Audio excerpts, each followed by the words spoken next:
مریم کو قرب قیامت میں جو منتخب کیا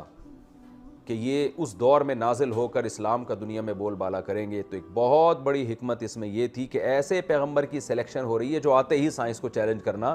شروع کر دیں گے، مردوں کو زندہ کریں گے اور پیدائشی نابینا کی آنکھیں واپس لوٹا دیں گے، پتلے میں پتلا بنا کے پھونک ماریں گے، وہ جان پڑ جائے گی اس میں۔ تو اس طرح کے معجزے جو انسان اس میں حیران ہو جائے گا کہ بھئی یہ عقلی لحاظ سے ممکن نہیں ہے۔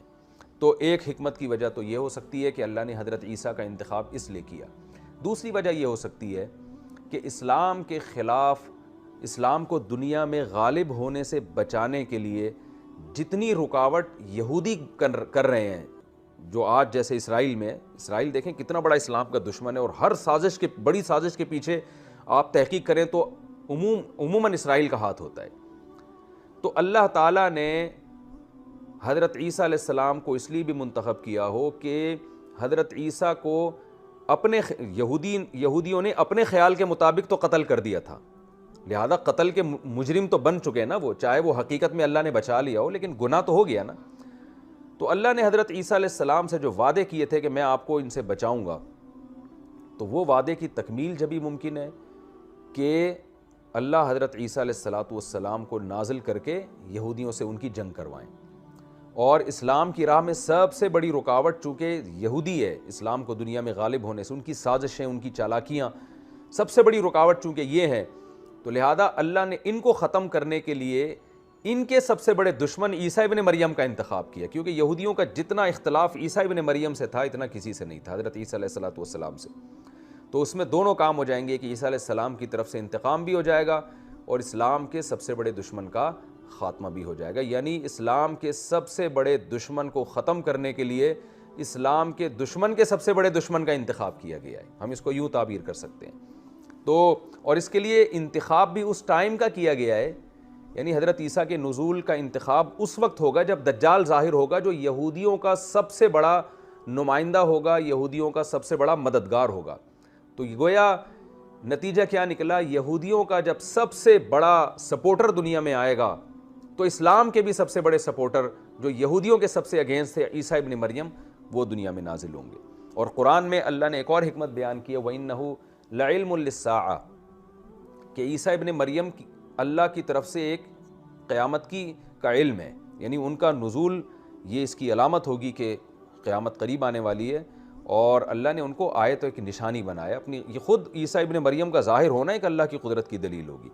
تو اس لیے اللہ نے ان دو بنیادی وجوہات کی وجہ سے عیسیٰ ابن مریم کا انتخاب کیا ہے۔ تو ایک وجہ یہودیوں کی دشمنی، دوسری وجہ اسلام کا غلبہ، دوسری وجہ ان کے معجزے کہ وہ سائنس کو چیلنج کریں گے، وہ معجزے۔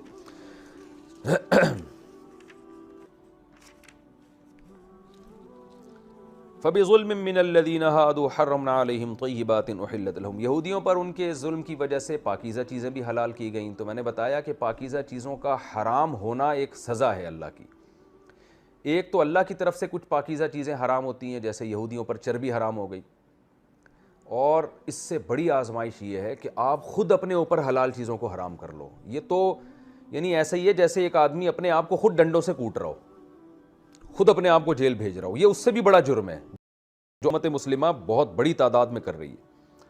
آج لوگوں کو علماء کی گاڑیاں سمجھ میں نہیں آتی ہیں، کیسے عالم ہے یہ لینڈ کروزر میں گھوم رہے ہیں۔ بھائی یہ لینڈ کروزر کا استعمال ایک پاکیزہ چیز ہے، کوئی حرام کے پیسوں سے کسی نے خریدی ہو تو ٹھیک ہے، حلال سے اگر ہدیے سے بھی خریدی ہے، ایک مثال دے رہا ہوں میں، اول تو علماء کے پاس یہ اتنی بڑی بڑی گاڑیاں ہدیوں کی نہیں ہوتی، لیکن اگر ہدیے سے بھی ہے تو ہدیہ بھی تو ایک پاکیزہ مال ہے نا۔ نبی صلی اللہ علیہ وسلم کے پاس بھی ہدایہ تحفے آیا کرتے تھے،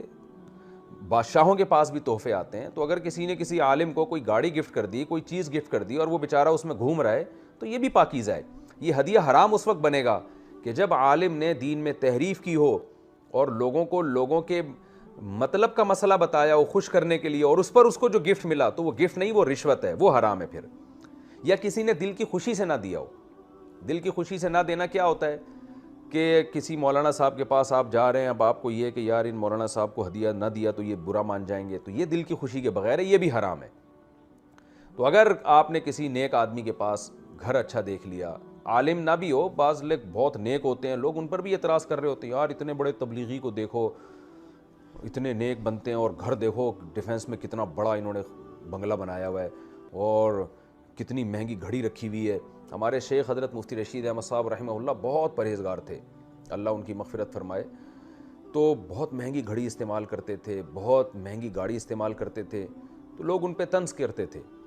تو اور بھی بہت سے علماء کو میں نے دیکھا ہے کہ جو اچھا لائف اسٹائل ہوتا ہے تو طنز کرتے ہیں. تو یہ بھی پاکیزہ صحابہ میں بہت سے ایسے تھے. حضرت عثمان غنی رضی اللہ تعالیٰ عنہ مشہور ہیں دولت مندی میں, حضرت مغیرہ ابن شعبہ رضی اللہ تعالیٰ عنہ, حضرت حسن رضی اللہ تعالیٰ عنہ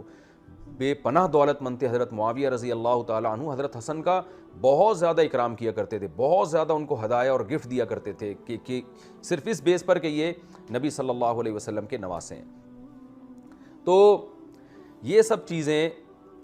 اگر آپ اپنے اوپر حرام کر لیں گے تو اس کا مطلب آپ بھی اسی آیت کے مصداق ہیں, بلکہ آپ کا جرم تو شاید اس سے بھی بڑا ہے کہ اللہ